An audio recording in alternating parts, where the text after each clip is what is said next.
This video will focus on the concept of open education and feature selected open education resources you can use in your research and teaching. This is a condensed recording of a workshop provided in October 2017 by myself, Stan Trembach, and Mark Anderson as part of the Researcher Series workshops at the University of Northern Colorado Libraries.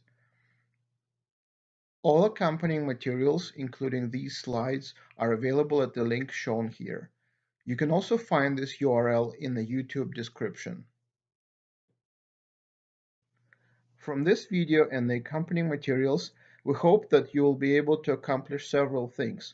First, we hope that you will be able to describe the meaning of open education resources, or OER, and situate the open access movement within the higher education context. Second, we hope that you will be able to recognize the benefits of integrating OER into research and teaching for both institutions and individual learners. Third, we hope that you will be able to differentiate the concepts of open licensing, public domain, and all rights reserved copyrights. And lastly, our hope is that at the end of this video, you will be able to use some free web resources, online indexes, and finding aids in order to locate major open access resources and raw datasets produced and published by the US government. So, what are open education resources, and what is behind the term open access that we so often hear? In general, the notion of open access has firmly entered the scholarly discourse across basically every field of knowledge. We all would agree, we think, that research and knowledge are at the core of modern society.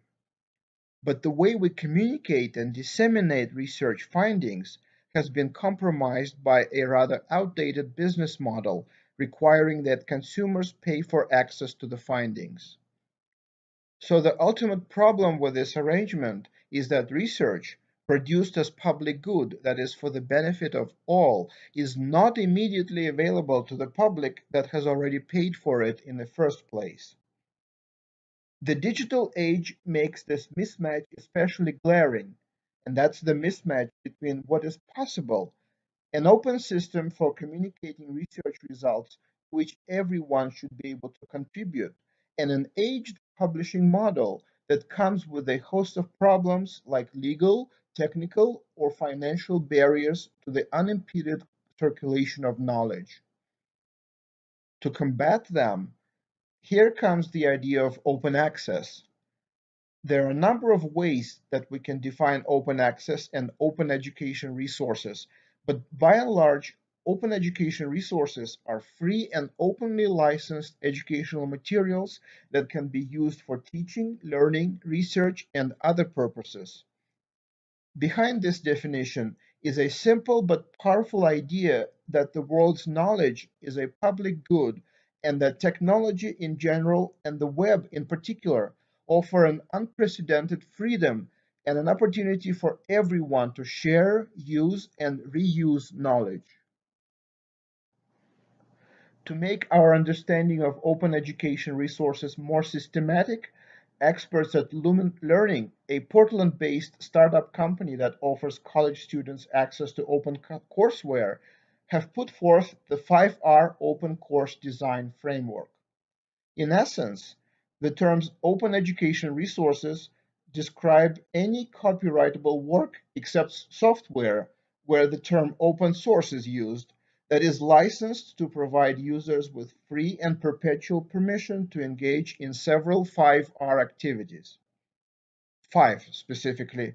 First, it is about retaining content or the right to make, own, and control copies of the content, for example, to download, duplicate, store, and manage.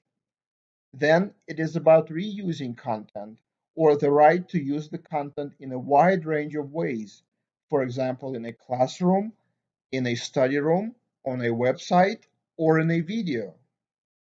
Then the 5R activities are about revising content or the right to adapt, adjust, modify, or alter the content itself, for instance, to translate the content into another language.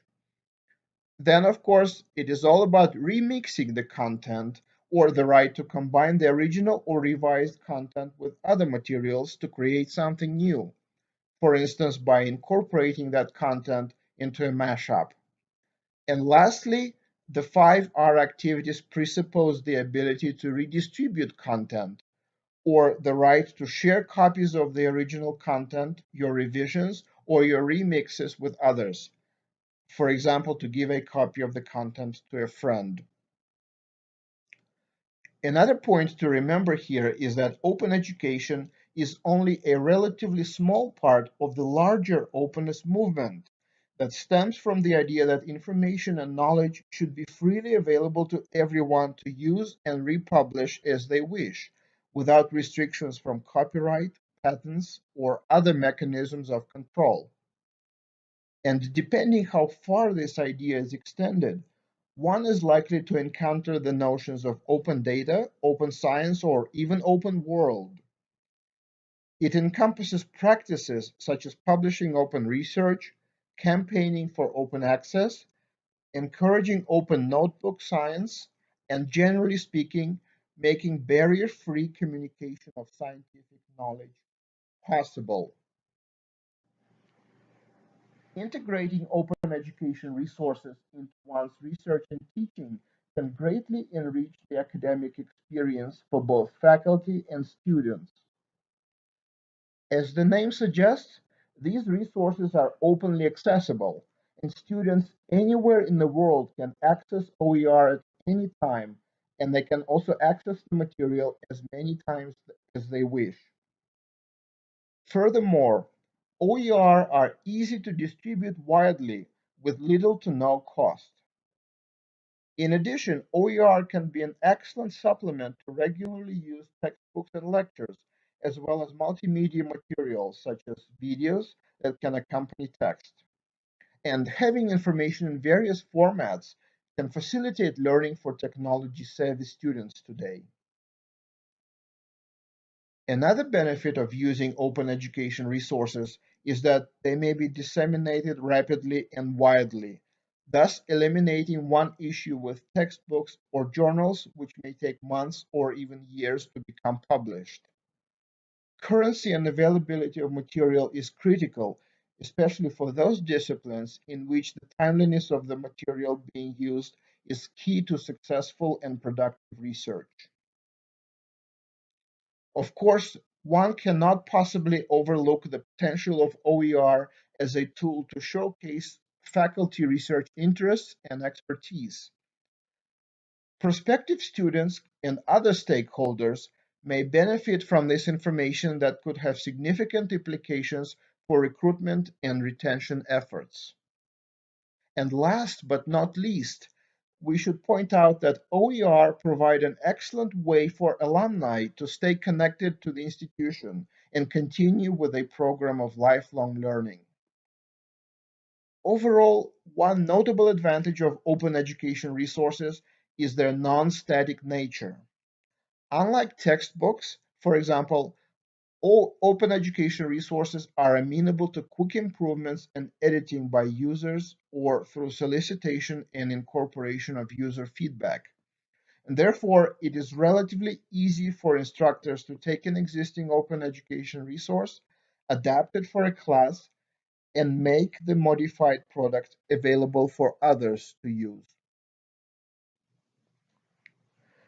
In recent decades, the subject of open access and open education resources has come to the forefront of the conversation in the entire higher education domain.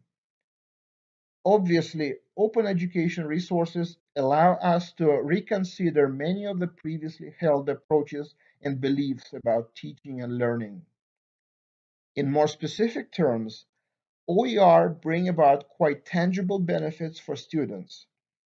For a population that is increasingly part of a digital culture and the digital world, open education resources offer an excellent solution to the perceived deficiencies of today's higher education.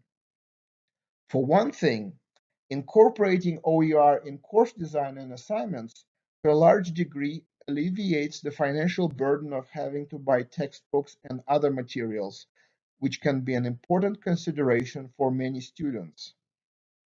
Then, by their very nature, OER provide a vehicle to develop in students vital 21st century skills such as independent judgment, critical thinking, and analytical mind, an ability to work collaboratively with others, acknowledge authority when it comes to information creation and use, and many others. Besides, when engaged in the creation, editing, reuse, and dissemination of OER, students get to own their learning experience. And more importantly, they enter the scholarly conversation by adding their unique experiences and perspectives to the existing learning materials that support the course. One of the ways to approach integrating OER into one's research and teaching is through the adoption of open education practices under the umbrella of open pedagogy. Scholars and practitioners alike would agree that open education practices are a set of activities and support around the creation, use, and repurposing of open education resources. Well, open pedagogy, on the other hand, is a much more ambiguous term at this point, which is not defined rigorously yet. One common feature in all the existing interpretations is connecting the outside world to the educational process in learning institutions in an open way, using available open tools to realize that creating and reusing OER by both teachers and students, realizing an active form of learning. And here we would like to mention the 8 attributes that Brown and Haggerty suggest should all be present in teaching to call this process an open pedagogy. And she's talking about the use of participatory technologies, people openness and trust, innovation and creativity, connected communities, sharing ideas and resources, using peer review, and learners generating content. But we think and we suggest that situations that adhere to fewer of these attributes are still connecting the outside world in a meaningful way to education. However, what's common for all open pedagogy assignments is that they're very insight oriented. They put students in the position to have a unique discovery and the so-called aha moment. Those are renewable assignments that students learn from, build upon that knowledge, create something new, and pass their product on to the following generations of students who will come after. As we have previously stated, OER-enabled pedagogy is a set of teaching and learning practices only practical in the context of the 5R permissions, characteristics of open educational resources. These here are only a few of the many sample assignments that involve students using Web 2.0 functionalities and emerging technologies to create information products that others can revise and reuse that add value to the world beyond the course. Please consult the resources in the further reading section below in this video for additional information on open pedagogy and open education resources in general. Now let's talk about OER in higher education. Higher education institutions can take advantage of various types of open education resources, including collections of full package courses like Connections, launched in 1999 by Rice University, and now it includes more than 17,000 learning objects in a range of disciplines.